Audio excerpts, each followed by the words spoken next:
Hello bachcho, the question says 100 ml of 0.6 m acetic acid is shaken with 2 gram of activated carbon. The final concentration of solution after adsorption is 0.5 m.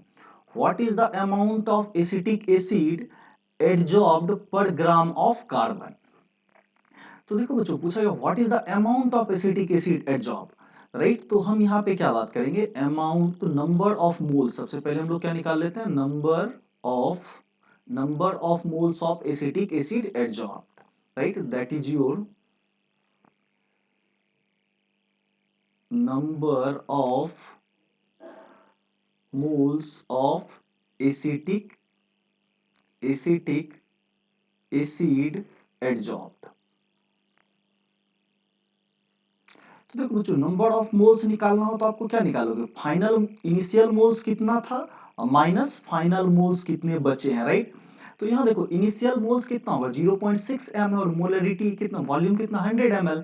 तो चलो इसको हम लोग क्या करते हैं, litre में कन्वर्ट कर लेते हैं। तो 100 डिवाइडेड बाय क्या हो जाएगा आपका 1000 इनटू, राइट, मोल्स कितना है तो 0.6, ये कितना है तो 0.6, अब माइनस फाइनल कितना हो जाएगा। तो देखो सॉल्यूशन तो अगेन 100 रहेगा, राइट। इसको लीटर में कन्वर्ट कर लेंगे तो क्या हो जाएगा 1000 इनटू फाइनल मोल्स कितना है तो 0.5, कितना है 0.5। तो देखो बच्चों इस पार्ट को जब हम सॉल्व करेंगे n के लिए तो ये कितना हो जाएगा 100/1000, तो ये 1/10 हो गया, राइट।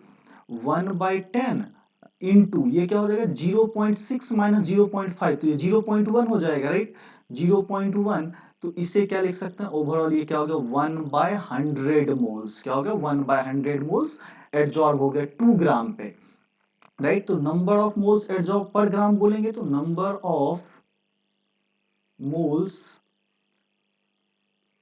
एडजॉर्ब पर ग्राम ऑफ चारकोल, पर ग्राम ऑफ चारकोल, या यहाँ आपको कार्बन दिया हो तो पर ग्राम ऑफ कार्बन हम लोग लिख लेंगे।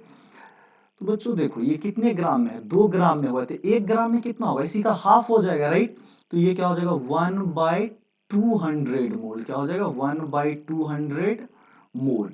और इसी को ग्राम में कन्वर्ट करोगे तो बच्चों कितना हो जाएगा 1/200 इनटू मोलर मास क्या होगा, तो आपको एसिटिक एसिड दिया हुआ है, तो एसिटिक एसिड का बच्चों मोलर मास कितना होता है आपका। तो चलिए हम लोग लिख लेते हैं, तो ये क्या होगा CH3COOH, ये क्या होगा एसिटिक एसिड हो गया, 2 कार्बन है 24 ग्राम, 4 हाइड्रोजन है तो ये 4 ग्राम हो गया 28, और 2 ऑक्सीजन है तो कितना हो गया 32 ग्राम।